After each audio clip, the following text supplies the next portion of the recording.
بالای زمین سبزی میکند. وقتی این آب که بارید تمام مردم مثل سبزه گفت از زمین میبرایند. لیس من الانسان شیء الا یبلى. از انسان گفت از استخوان جسد انسان چیزی نمیماند که ناپوسیده ماند الا عجب الظن. پیغمبر گفتند مگر عجب الظن گفتند باقی میماند. منه یرکب الخلق یوم القیامه. پیغمبر خدا گفتند از همین عجب الظن روز قیامت مردم چیکار میکنند؟ نشء و نما مییابد. این عجب الظن به شما خبر داده بودیم یک استخوانی هست از قسم پس پشت ما و شماست که خیلی سخت است، همان نمی پوسیده است، در زیر خاک همون سختی هم باقی میمانده است و روز قیامت خداوند از همون ما و شما را چیکار میکند؟ بار دیگر باز زنده میگرداند.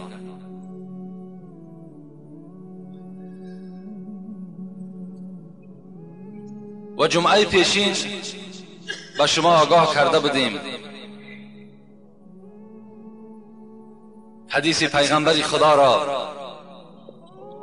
حضرت گفته بودند انا سید ولد آدم ولا فخر و انا اول من تنشق العرض یوم القیامت ولا فخر. حضرت گفتند که در سنن ابن ماجه هم روایت می شود این حدیث، گفتند من سردار فرزند آدم هستم در روز قیامت. این نعمتی هست که خدا بر من داده است، من بر این افتخار نمی کنم. و اولین قبری که در روز قیامت گشاده می شود این قبر این تربت من است، من بر این گفت افتخار نمی کنم مگر این نعمتی هست که خدا بر من داده است. اولین قبری که در روز قیامت گشاده می شده است این قبر پیغمبر خدا بوده است، قبر محمد بوده صلی الله علیه و سلم، که برای شما حکایت کردیم که حضرت از قبر به مجردی که بیدار می شود با اذن خداوندی چهره حضرت تغییر یابنده بود. چگونه که در دنیا غم امت بود، در حالت ممات، در حالت از دنیا گذشتن غم امت بود که حضرت علی می گوید که شاید که چند دقیقه از حیات پیغمبر خدا باقی مانده بود، وقتی من گوشی خدا بالای سینه حضرت گذاشتم پس صدای می آمد امتی امتی امتی. حالت مماتم فکر امت بود. وقتی آخرم روز رستاخیز شود آغاز امتی امتی گفته گفته خیزد باز، آن روزم چیکار میکند؟ در غم امت است. این گونه پیغمبر مهربان ما و شما صاحب هستیم. ما و شما خیلی بنده خوب و خیلی بنده مناسب و لایق در نزد خدا بودیم که این چنین پیغمبر پیشوای ما و شما ساخت. و در همه ما و شما فرض عین است که پیغمبر خدا چگونه ای که ما را دوست می داشت ما نیز باید او را دوست بداریم. خداوند در قرآن می گوید این کنتم تحبون الله فاتبعونی یحببکم الله و یغفر لکم ذنوبکم والله غفور رحیم. محمد بر تمام بندگان من خبر بده اگر دعوا کنند که ما خداوند دوست می داریم هر آینه پیروی تو شوند، پیروی سنت های تو شوند. یحببکم الله، این صورت من هم اونها را دوست می دارم خدا گفت. و یغفر لکم ذنوبکم، بعد دوست داشتنم این که تمام گناه اونها را مغفرت میکنم. کدام بندگان من اگر محب محمد باشند پیرو محمد باشند من اونها را دوست می‌دارم، خدای ما و شما خبر می‌دهد و گناه اونها را مغفرت می‌سازد. والذی نفس محمد بیدی، پیغمبر خدا گفتند قسم بر آن ذاتی که جان محمد در دست اوست، لا یؤمن احدکم حتی اکون احب الیه من نفسه و ماله و ولده و الناس اجمعین. قسم بر آن ذاتی که جان این پیغمبر شما در دست اوست. ایمان شما ای مردم کامل نیست. شما مسلمان کامل و پررنگ نمیشوین تا آن زمانی که اگر از جانهاتان دیده، از پول و مالتان دیده، از فرزندهاتان دیده، از پدر و مادر و خویش و تبار و یار و رفیقتان دیده محمد را دوست ندارین، ایمان شما کامل نیست. اینا پیغمبر خدا گفتند. حبیبم را کسی که دوست دارد، حبیبم را کسی که دوست دارد، کجا مالک ورا دوزخ درآرد. با جان و دل محبی مصطفی باش، با یاران محمد جان فدا باش. حضرت مولوی میگوید هر کسی که محبت محمد اگر در دلش داشته باشد وای اصلا وارد دوزخ نمی شود.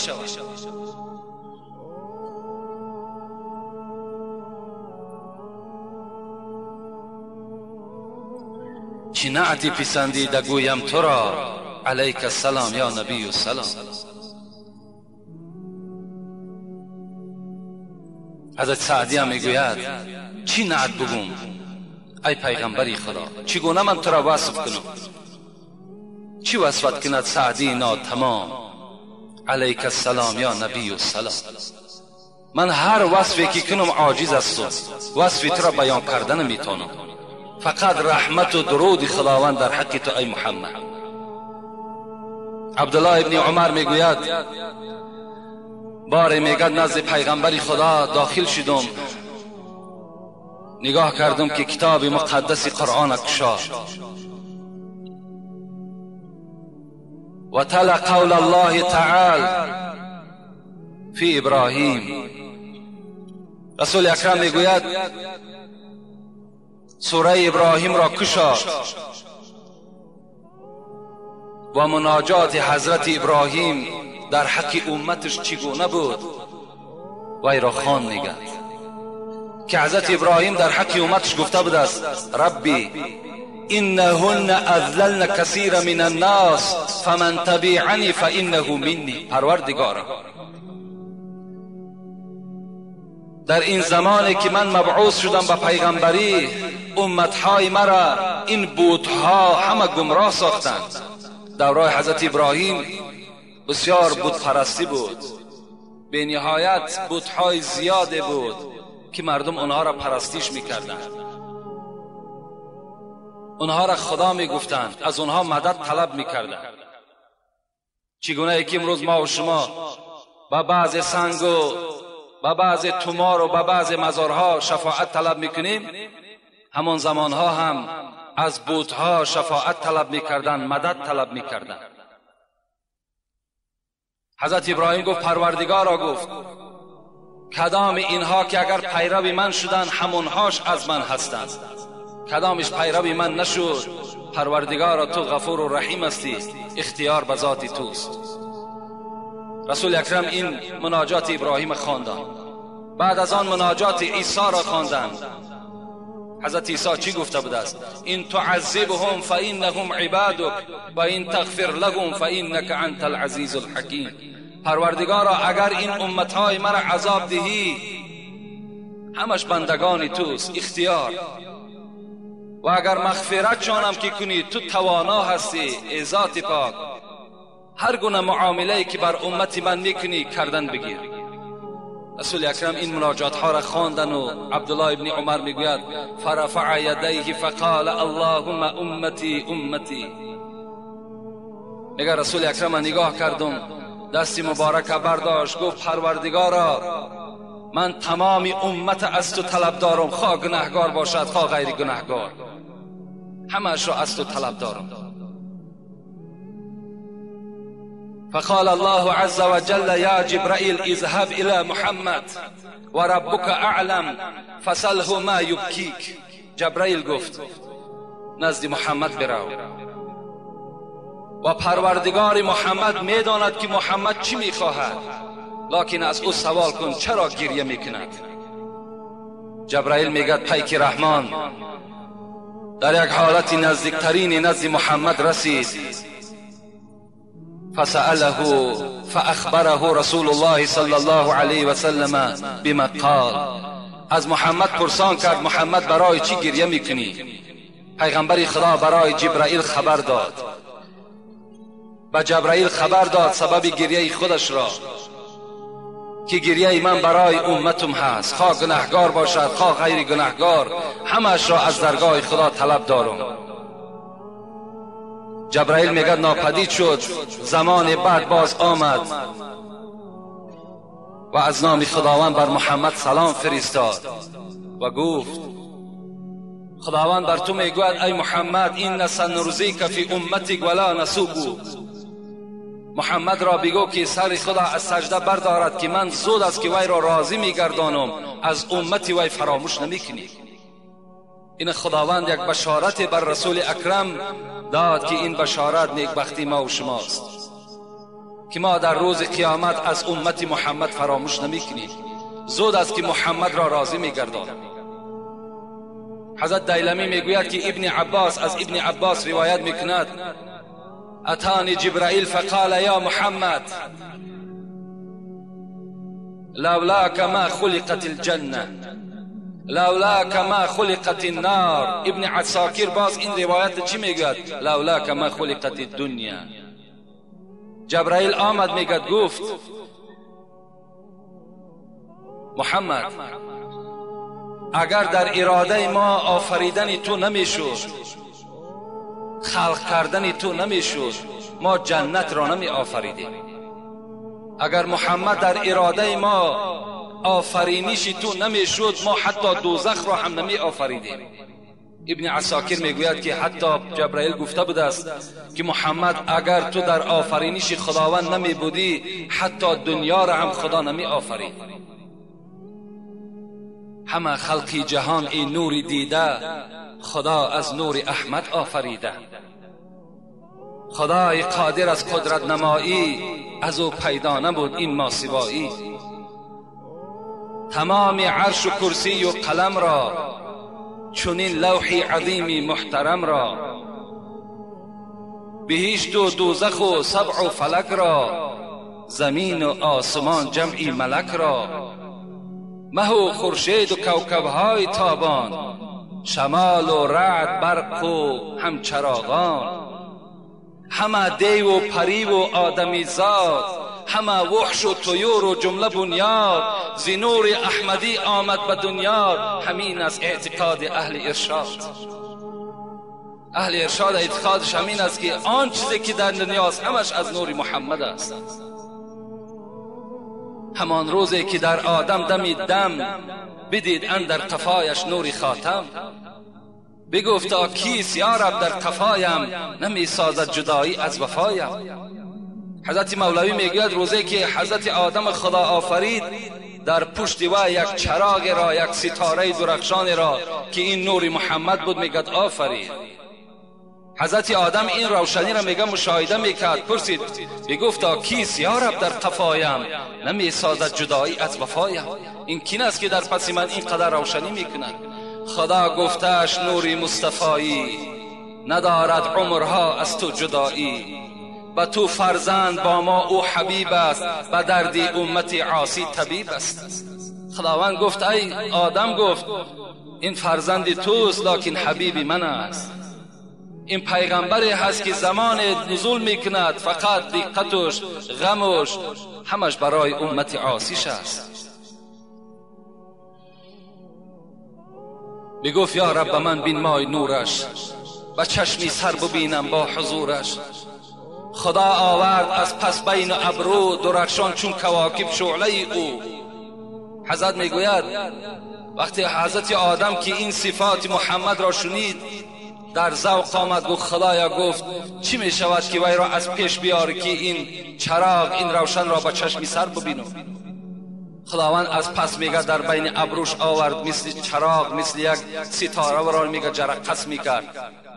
خدا فرمود بر رضوان جنت، بیار آینه آدم را به طلعت.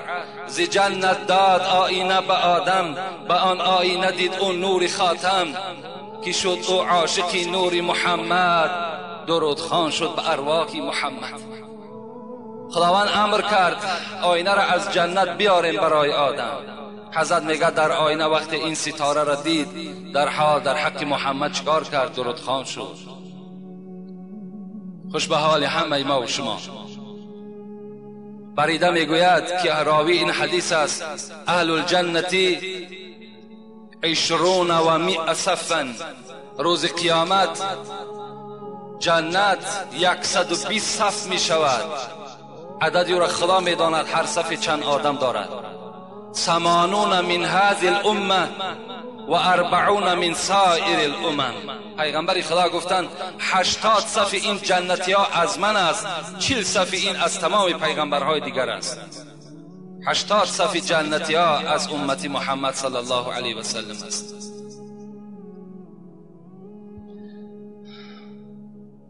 خلاص البته ما و شما باید که پیغمبر خدا را دوست بداریم.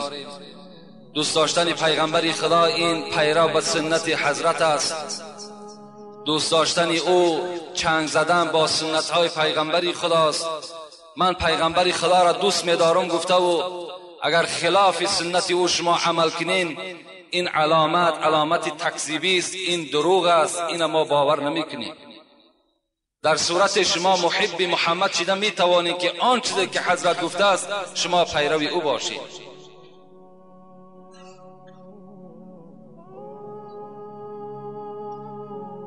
از موضوع قیامت برای ما و شما یکی ترازوی اعمال و دیگر نامه اعمال و دیگر پول صراط باقی مانده است. انشاءالله در این سه موضوع برای شما مختصرا صحبت میکنیم که آیا ترازوی اعمال چیست. اعوذ بالله من الشیطان الرجیم. بسم الله الرحمن الرحیم. والوزن یومئذ الحق فمن ثقلت موازینه فاولئک هم المفلحون. صدق الله العظیم. خداوند در قرآن بر همه ما و شما می‌فرماید ترازوی اعمال در روز قیامت حق است. بس هر کسی را که ثوابهای او وزنین است اون جمعیت در نزد خداوند نجات یافتگان هستند. و نزع الموازین القسط لیوم القیامة فلا تظلم نفس شیئا و این کان مثقال حبة من خردل آتینا بها و کفی بنا حاسبین. صدق الله العظیم.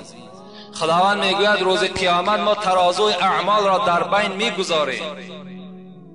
فلا تظلم نفس شیئا، ما به هیچ کس ظلم نمیکنیم. و این کان مثقال حبة من خردل، اگر به منزله یک دانه سپند اگر در دنیا کاری نیک یا بد کرده باشد ما در ترازو وی را میسنجیم.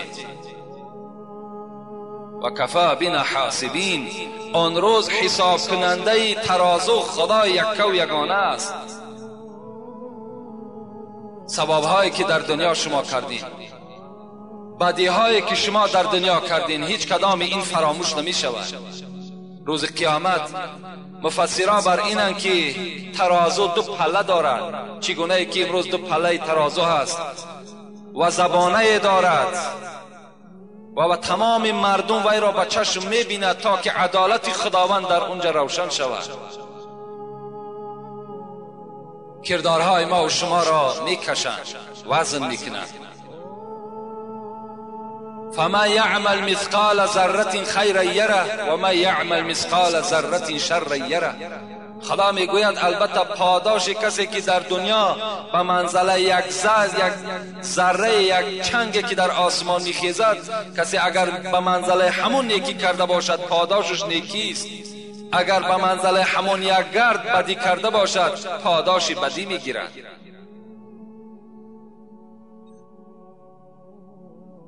فاما من ثقلت موازینه فهو فی عیشة راضیه. خداوند در دیگر آیت قرآن سوره القارعه چی میگوید؟ کسی را که اگر ترازوی اعمالش وزنین شد او در یک زندگی پسندیده هست، یعنی این جنت است. و اما من خفت موازینه فامه حاویه و ما ادراک ما هی نار حامیه. خدا میگوید کسی را که اگر ترازوی اعمالش سبک شد، یعنی کردارهای نیکش خیلی کم است، اینها را گفت حاویه قبول میکنند. در اینجا کلمه استفاده میشد، الحاویه.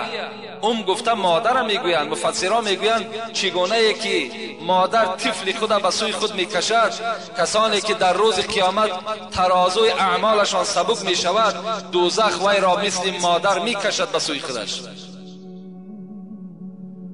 و ما ادراک ما هی نار حامیه. شما حاویه میروید، میگوید آدم هایی که ترازوی اعمالشان سبک است. حاویه چیست؟ این هم یکی از طبقه های دوزخ است. ما و شما دوزخ میگوییم، شاید که در همین خاطر ما و شما یک عادی بگذرد که دوزخ چی است. خدا در قرآن میگوید کلا انها لظا نزعت للشوى. این دوزخ خیلی سوزنده هست، خیلی شعله ور است. نزعت للشوى، شوى گفته پوست انسان میگویند. 100 ساله راه ماندن به دوزخ در خدا میگوید پوست انسان به در میکنند. اینا دوزخ میگویند.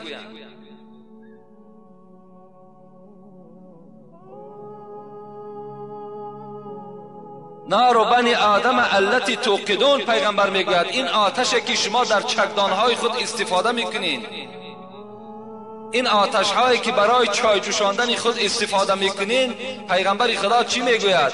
جزء من 70 جزءا من نار جهنم. این یک حصه از 70 حصه آتش دوزخ است. این یک حصه است.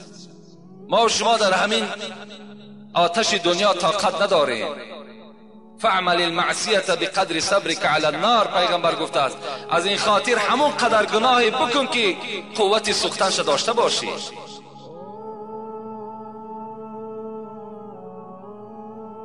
این اهون اهل النار عذابا، پیغمبر میگوید آسان ترین عذاب در روز قیامت در دوزخ چه عذاب است؟ من له نعلان یغلی منها دماغه. آسان ترین عذاب دوزخ، پیغمبر خدا گفتن این است که مرد را میارن، مرد دوزخی را میارن و 2 پای افضالی که دوزخی هستند در پیش او میگذارن و میگوین این پای افضال ها را بپوش. پای افضال ها، پیغمبر خدا گفت چنان یک حرارت، چنان یک حرارت گرمیش بلند هست که چه است؟ یغلی منها دماغه، آب بینیش می جوشاند. این آسان ترین عذاب دوزخ است. ما و شما بترسیم. یا ایها الناس اتقوا ربکم، برای همین خدا با شما را میگوید ای مردم از خدا بترسید. خدای شما سختگیر است.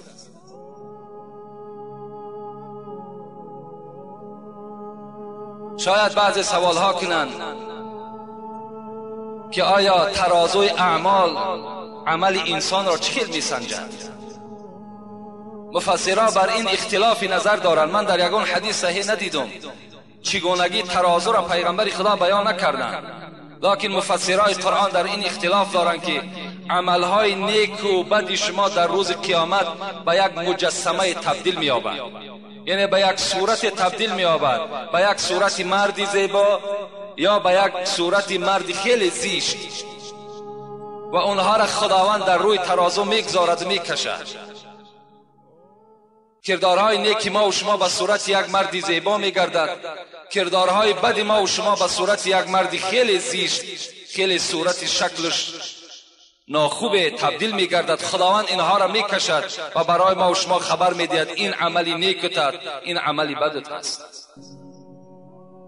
بعضی از مفسران بر اینند که همون نامه اعمال کتاب وقتی که اگر وزنین باشد و خداوند در بالای همون ترازو میگذارد، همون زمان حکم تو را میبرارد. و اینش مفسران رفتند.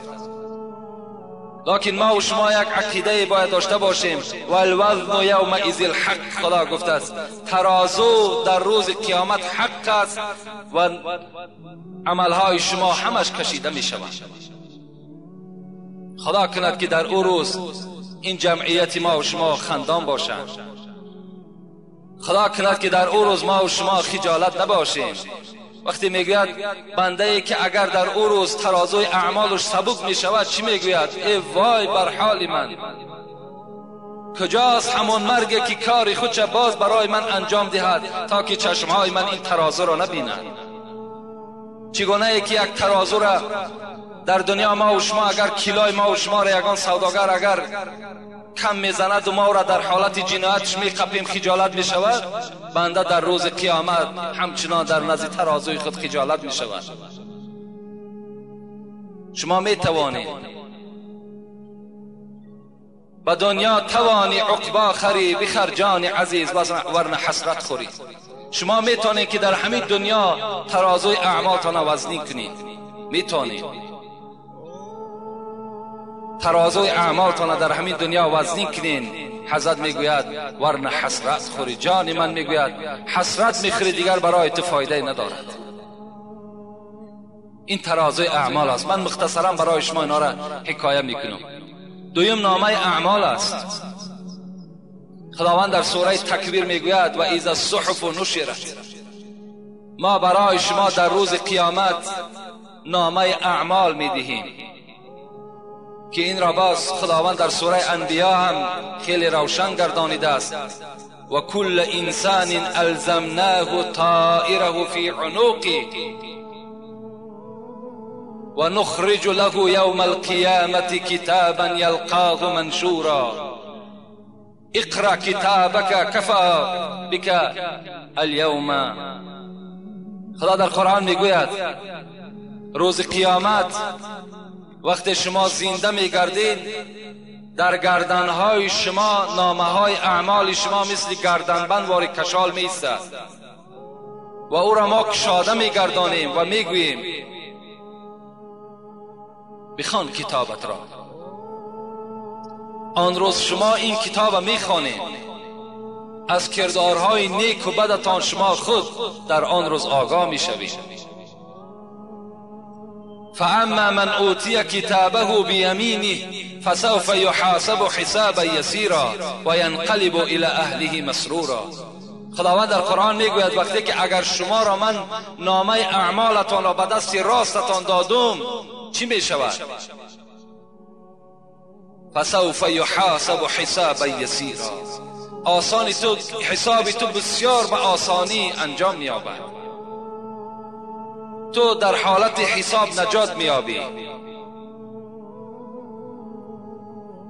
و ینقلب الی اهله مسرورا. وقتی که نامه اعمال تو به دست راست تو داده شد تو خندان و شادان به نزد اهل خود وارد جنت می‌گردی. این قرآن برای ما و شما حکایت می‌کند. و اما من اوتی کتابه وراء ظهری فسوف یدعو ثبورا و یصلی سعیرا انه کان فی اهله مسرورا انه ظن ان لن یحور بلا ان ربه کان به بصیرا. خدا میگوید وقتی که اگر نامه اعمال شما به دست چپ شما داده شد یا از جانب پشت شما داده شد این حالت شما هلاک خواهید شد. و یصلی سعیرا و شما وارد دوزخ میگردید. انه کان فی اهله مسرورا. این آدمی که به دست چپ خدا میگوید نامه اعمالش گرفته بود در دنیا با خانواده خود خیلی خرسند بود. حتی چنان ماشین های رنگارنگ و چنان منصب و دولت وی را مست مغرور کرده بود که بار قیامت یادش نمی آمد. حتی در بین همون اولاد خودش بسیار خوشنوده بود که میگفت که این قیامتم حق نیست، این حسابم حق نیست، نامه اعمالم حق نیست. انه ظن گمان میکرد. خداوند میگوید در گمانش میگذشت. چی میگذشت؟ این که دویم باره زنده شدن نیست، لیکن خداوند میگوید بله انه کان بله میگوید خداوند، بلکه این نامه اعمالم حق است، روز قیامتم حق است و جواب سوال و جوابم حق است. فاما من اوتی کتابه بیمینه فیقول ها اقرأوا کتابیه. در دیگر جای قرآن خدا چی میگوید؟ وقتی نامه اعمال را به دست راست دادیم، ها اقرأوا کتابیه، ها مفسران میگوین این معنای بگیرید را دارد. فریاد میزد است بگیرید کتاب من را بخوانید. وقتی به دست راست ما و شما میداد است، این الک مژده نجات است. میگفتند فریاد میزدند بیایید کتاب من را بخوانید. اینی ظننت، من گمان میکردم اینکه روز قیامت البته با حساب خود رو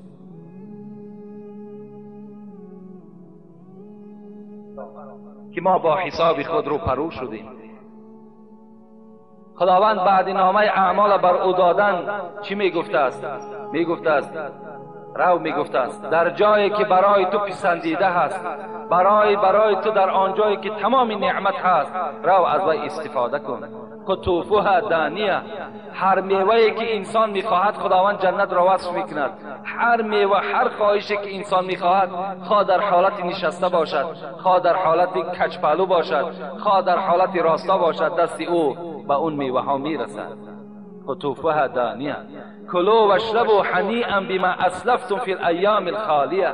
همین انسانی که به دست راست نامه را میگرفت است، خدا میگفت است بخور و بنوش این نعمت های جنت را، زیرا که تو در دنیا برای این روزهای مشکلات چکار کردی؟ نیکی های زیاد روان کردی.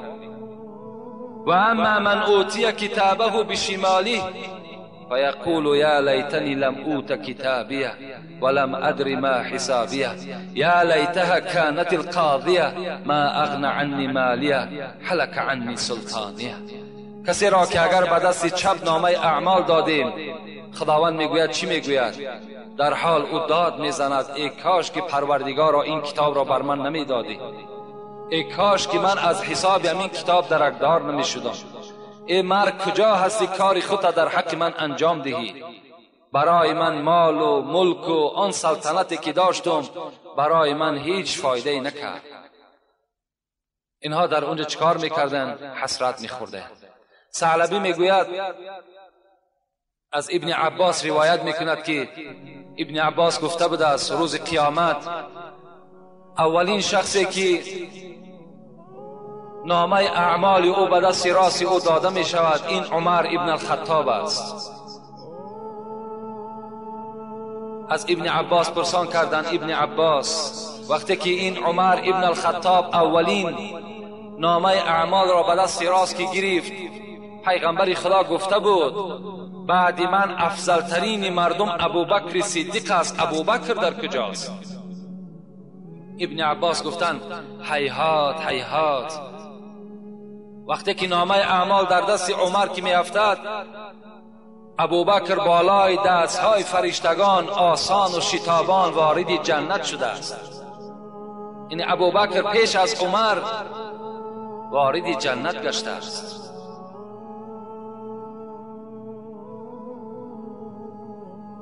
و پول صراط چی هست؟ در عقاید طحاویه میگه هو جسر علی جهنم. این پول صراط، جسر گفته اصلا یک کوپرکی را میگن، در ما و شما پول را میگوین، یعنی بالای جهنم کشیده شده است. و این منکم الا واردها، خداوند در قرآن سوره مریم ده میگوید نیست بر یکی شما این که البته از پول صراط باید که بگذرید. هر کدام شما باید که از پول صراط باید بگذرید. پول صراط را هم پیغمبر خدا حدیث های مبارک ده میگوید که خیلی باریک است و خیلی تیز است. حتی در بعض احادیث ها چی میگوید؟ مثل همین خار مرغلانی که در راه ها پرتافته می شود بالای همان پول صراط میگد گذاشته شده است. کسی که اگر در دنیا نیکی‌هاش زیاد باشد به منزله همون نیکیش گفته است پیغمبر خدا در پیش او روشنی پیدا می شود و او انسان چیکار میکند؟ از این پول صراط میگذرد. البته پول صراط هم حقیقت دارد که اینها را آیات‌های قرآن برای ما و شما حکایت میکند. اینها مختصرا در باب این نامه اعمال و ترازوی اعمال و پول صراط برای ما و شما حکایت شد. الحال یک چند روز است که اینجا سوالهای خیلی زیاد و برادرها حتی سوالهای تعجیلی کردند که همون جمعه خواستند جواب آنها را بگیرند، لیکن صد افسوس که ما این سوالها را نخواندیم.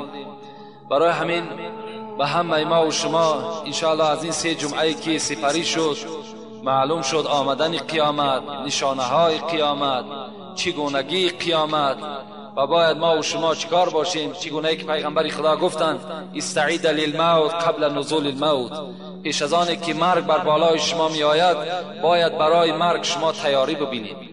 یعنی پیش از آن که قیامت بالای هر کدام ما و شما می آید باید که ما و شما بر روز قیامت چی باشیم؟ تیار باشیم، تا که در اون میدان، در اون حشرگاه ما و شما خجالت و شرمنده نباشیم. السلام علیکم داملای عزیز. از شما خواهش می نمایم که در این مسئله ما تیزتر جواب گویید. من سوداگری می نمایم و در وقت حاجت بر من افتاد زنم را در جای خود می مانم که سودا کند. روز من زنم را در جای خود ماندنی شده به حاجت روان شدم. در این وقت یک سوداگر دیگر مرد بود، از پس او آمده در کتف او با طرز شوخی زده و از بند دست زنم داشته با 2 دست او را داشته و سلام کرده احوال پرسی میکرد. این عمل بر من خوش نآمد و من زنم را سخنان ناخوب بده که از شریعت بیرون است گفتم و این حادثه به خانگی ها همانم رسید و زن من گفت که اصل واقعه این نیست. من از خشم بسیار از همه علل خصوص از ابلیس لعین فراموش کرده به زنم قسم دادم اگر اصل واقعه چنین باشد طلاق. او جواب داد که بله، لیکن در حقیقت اصل واقعه چنین بود. شما داملای عزیز جواب گویید که زن من طلاق شده است یا نه؟ بعد این واقعه من در ساعت 3 شب از خواب خیستم و با همراهی زنم طهارت کردیم و زن من تن و نفس خود را بر من بخشید و من قبول کردم. خواه خطا باشد خواه روا، من شاهد نکاح خود خداوند و ملائکه ها را ثواب گناهی که مرا کتابت میکنند انتخاب کردم. در حق ما دعای خیر کن که من از خدا میترسم. خیلی بگیم یک مکتوب علم آور، لیکن آخرش اثبات میکند که تو از خدا نمیترسی. زیرا که زنان را بس است همین یک هنر، نشینند و زایند شیران نر. حضرت فردوسی به حکمت نگفتند زنان را بس است همین یک هنر، نشینند و زایند شیران نر. وقتی زن بازاری شد دیگر هر چیزی که به سری تو می آید تو نفس خود ملامت کن. وقتی تو مرد هستی و قدرتی در بازار نشستن داری، باز به زمین اگر زنی خدا مثال میبری و در بازار که میگذاری اون بازار است. مردم میقپش، بچه هم میقپش، قطعی و هزارها آدم یک روز در سلام میکنه. البته مرد اساسی و مرد حقانی و مرد مسلمان باید رشک داشته باشد، رشک اسلامی داشته باشد که یک مرد چه حق دارد که با زن من سلام میکنه. این حالت دیوسی و بیغیرتی ما و شما را نشان میدهد که زن ما و شما با طلبش سلام میکند، با همسایش سلام میکند، با یگان آدم نیکاره سلام میکند. این دیوسی ما و شماست. در یک خانه یک مرد مهمان شده است. بعداً همون مردم یک مرد بیغیرت فرمان داده است برای زنش که دسترخوان بیار. چگونه که در خانه ما مردم الها زنها و دخترهای ما و شما خدمت میکند، این قطعیاً منع است. نخواه که زنی تو در پیش رفیقی تو خدمت کند، او خم می شود، راست می شود، تمام وجود او در میدان است. او جایز نیست در پیش ما و شما، زن ما و شما و خواهر ما و شما خدمت کند. پای ما و شما نمیشکند، خود ما خدمت میکنیم. حضرت عمر در خانه مهمان که می آمد نزد دروازه راست می ایستاد. میگو ملائکه ها برای آمدن مهمان خوشنود هستند، راست ایستادند. عمر کجا نشیند؟ آیا ما و شما قد عمر هستیم؟ خودتان خدمت کنید، بچه هاتون خدمت کنند.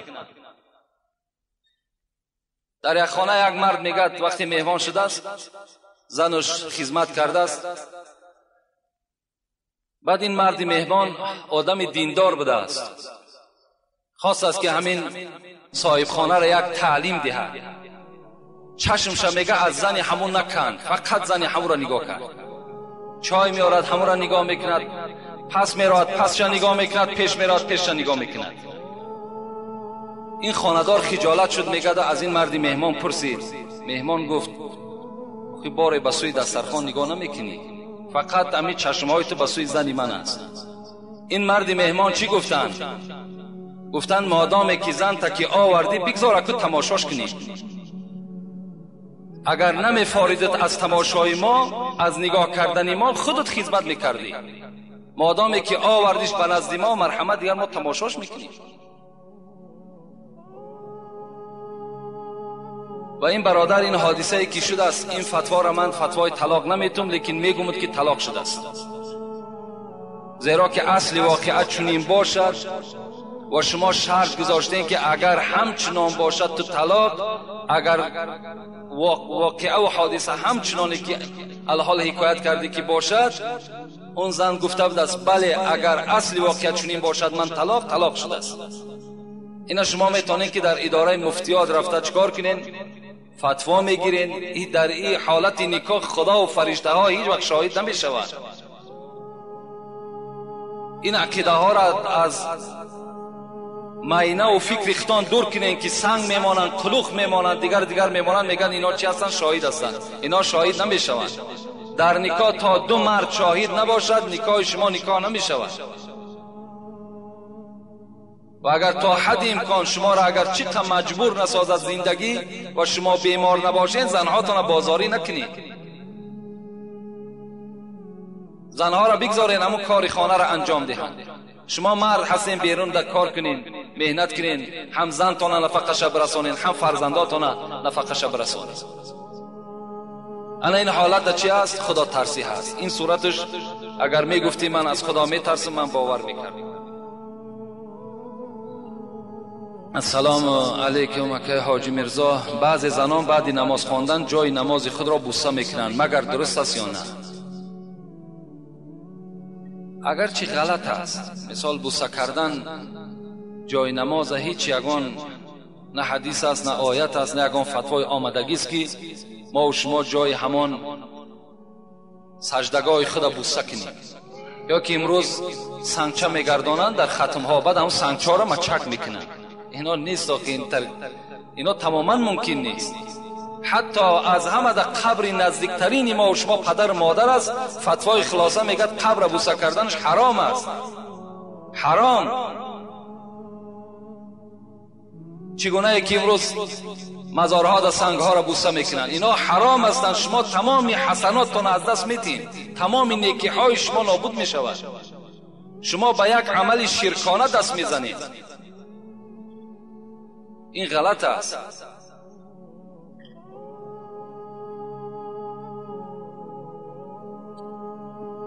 السلام علیکم. یک گروه دختران بچه ها را از نماز خواندن بیراه میکنند. بچه ها چکار دارن با دخترها؟ بچه ها باید با دخترها صحبت نکنن، اگرچه دخترها امروز افلاس شدن. شما خود چکار کنین؟ احتیاط کنین، کاری کنین که با دخترها هم صحبت نشین. البته با دختر که هم صحبت شدی، با دختر که صحبت ها که گرم شد، تو را نمیگذارد که وای نماز بخوانی. زیرا نماز که خواندی باید که ترا از صحبت دختر و از زنا این نماز منع کند. مادام این نمازی تو ترا از صحبت کردن با دخترها و از کارهای فحش و فاحشه منع نکرد، این نمازی تو نمازم نیست.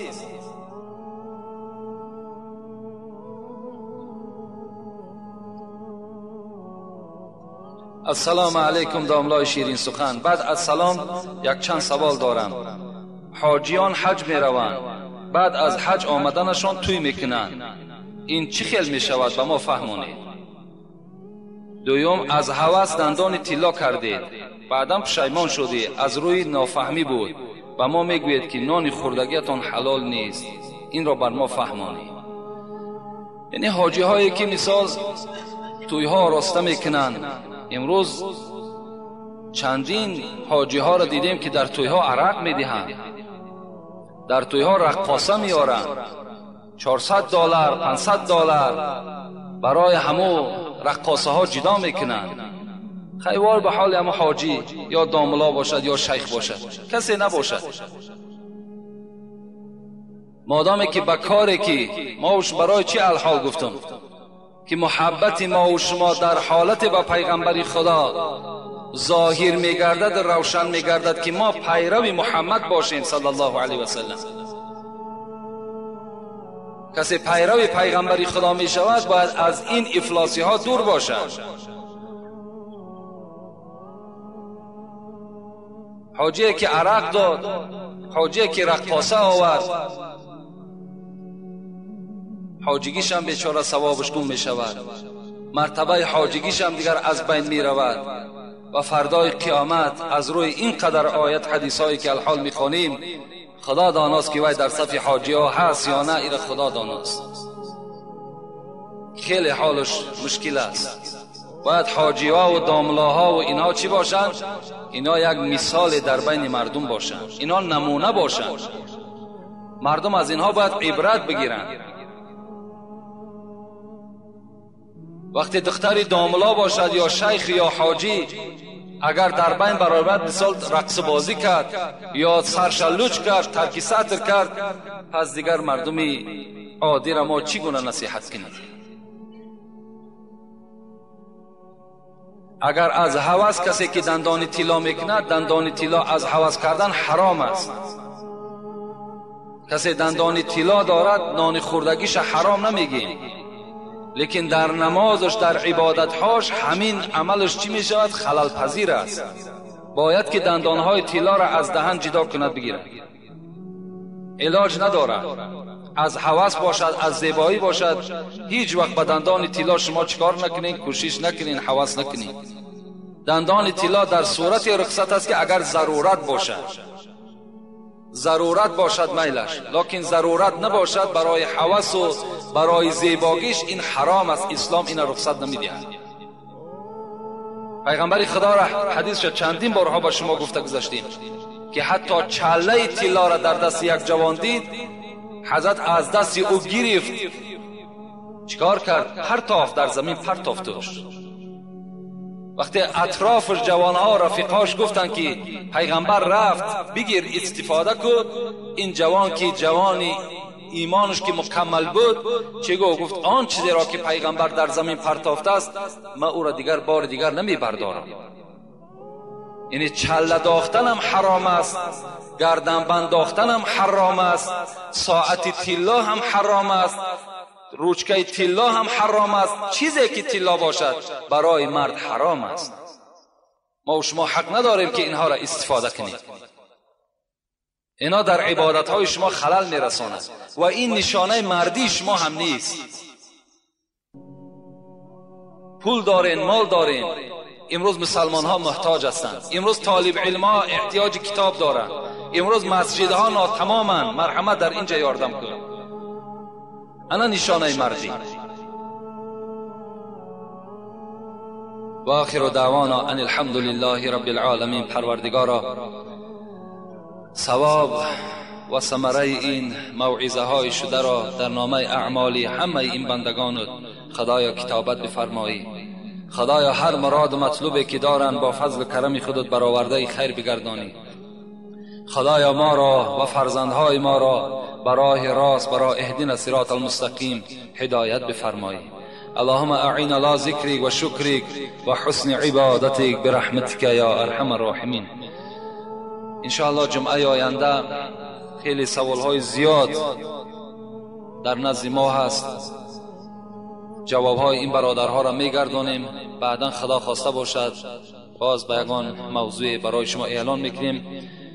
جمعه پیشین اینجا برادرها فیض و سیمراد که در بازار کلان سوداگر هستند، یعنی کمی صدقه کردند برای آبادانی همین جای طهارتخانه و الحال بچه هایی که در بازار سامانی یعنی در همونجا کار میکنن در نزد دلار فروشی، یعنی یک توده بچه ها جمع شدن و یک مبلغی به همین طهارتخانه روان کردن و امید دعا کردن.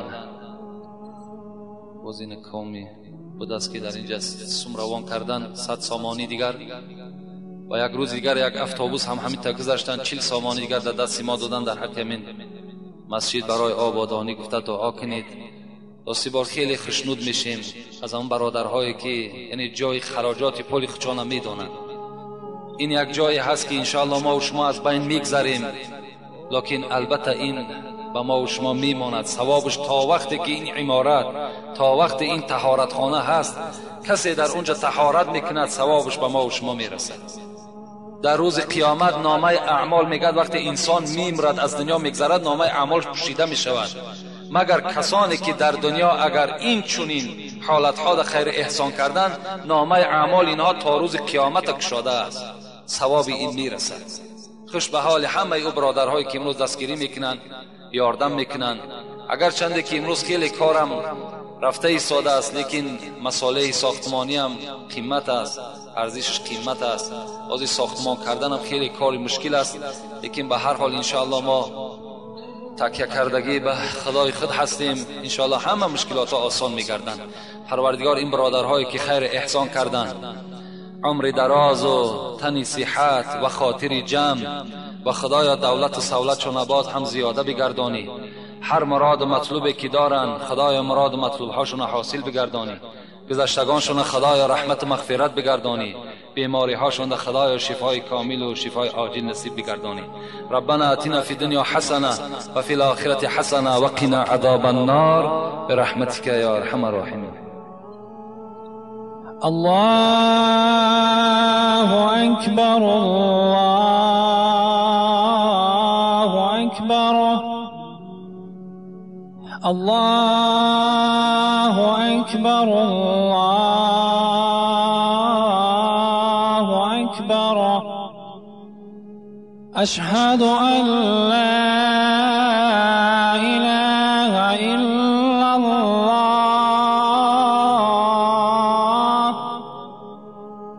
اشهد ان لا اله الا الله،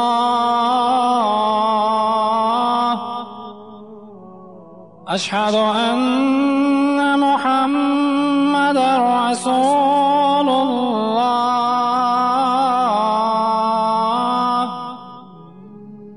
اشهد ان محمد رسول الله.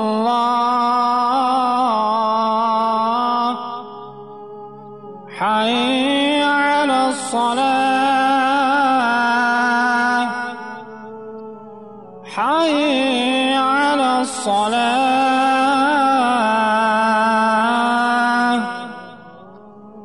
حي على الفلاح، حي على الفلاح.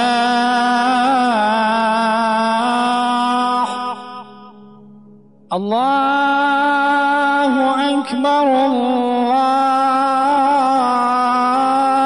أكبر. لا إله إلا الله. اللهم رب هذه الدعوات التامة والصلاة القائمة آت محمد الوسيلة والفضيلة والدرجة الرفيعة وبعث مقاما محمودا الذي وعدته وارزقنا شفاعته يوم القيامة إنك لا تخلف الميعاد.